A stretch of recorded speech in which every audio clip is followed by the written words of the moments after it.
Max अस्पताल लखनऊ ने शुरू की ऑन्कोलॉजी ओपीडी सेवाएं।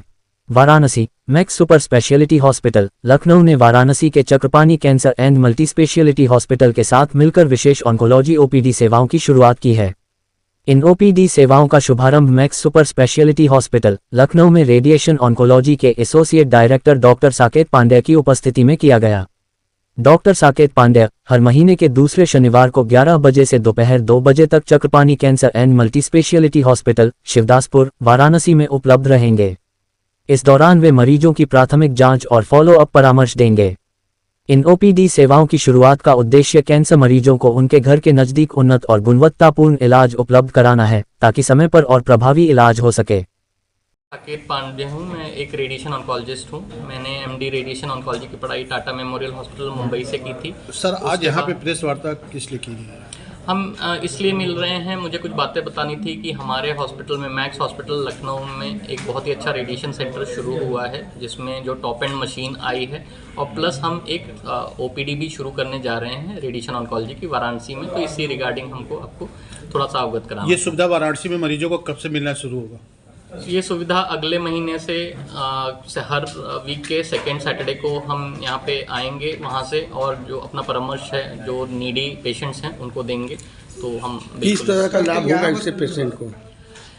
इसमें सबसे ज़्यादा ज़रूरी बेसिकली जो लाभ होता है वो कैंसर की जो सलाह होती है उसमें ट्रीटमेंट प्लान से रिलेटेड बहुत इंपॉर्टेंट चीज़ है कि जो उनको पहले कीमो कराना है, सर्जरी कराना है या रेडिएशन कराना है, ये काफ़ी कंफ्यूजिंग पार्ट होता है। तो इसमें हम इस रिगार्डिंग में पेशेंट को गाइड कर सकते हैं। तो यहाँ बस परामर्श मिलेगा कि इलाज भी यही? यहाँ पे बेसिकली परामर्श ही मिलेगा। उसका रीज़न ये होता है कि कैंसर का जो इलाज होता है वो ओपीडी बेसिस पे बहुत ज़्यादा संभव नहीं होता। हालांकि कुछ पेशेंट्स होते हैं जिनमें ओरल कीमोथेरेपी दी जा सकती है, जिनमें एडवांस जिनके केसेस होते हैं, तो उनका हम इलाज भी करने की कोशिश करेंगे। जनरली तो देखिए हम सर से लेके पैर तक हर कैंसर में रेडिएशन का रोल है कहीं ना कहीं। कभी पहले दिया जाता है सिकाई के सर्जरी के, कभी कीमो के पहले दिया जाता है, कभी कीमो के साथ दिया जाता है।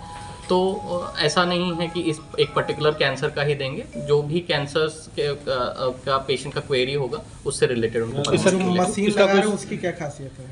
जो मशीन है वो basically variant true beam as machine है, लेकिन इसमें जो है जो हाई एंड सॉफ्टवेयर्स बहुत सारे इंक्लूडेड हैं, जैसे हाइपर आर्क और सरफेस गाइडेड रेडियोथेरेपी। दोनों की अपनी अपनी विशेषताएं हैं। जैसे जो नॉर्मल जो इंटेंसिटी मॉड्यूलेटेड और इमेज गाइडेड रेडियोथेरेपी होता है जिसमें रैपिड आर्क इंक्लूडेड है, ये सब कई जगहों पे होता है, बट हमारे यहाँ पे इसके अलावा एक और स्टेप ऊपर जाके हाइपर आर्क और सरफेस गाइडेंस भी यूज़ किया जाता है, जो कि ब्रेन मेटास्टेसिस और जैसे ब्रेस्ट कैंसर पेशेंट्स हैं इनमें और अच्छा इलाज किया जा सकता है। एक प्रीमियम के लिए क्या खर्चा आएगा?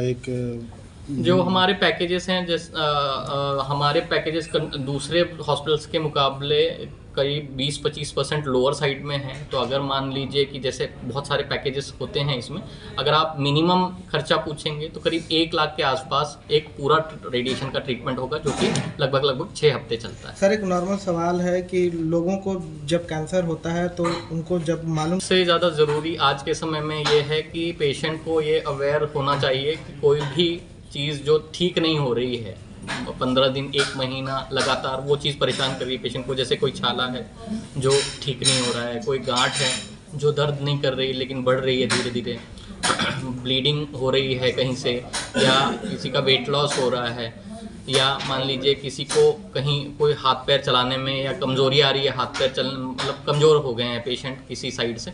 तो ये सब चीज़ें जो हैं कैंसर के बहुत प्रिमिटिव साइंस या सिम्टम्स हो सकते हैं, और इससे ज़रूर आपको किसी ऑन्कोलॉजिस्ट से परामर्श लेना चाहिए।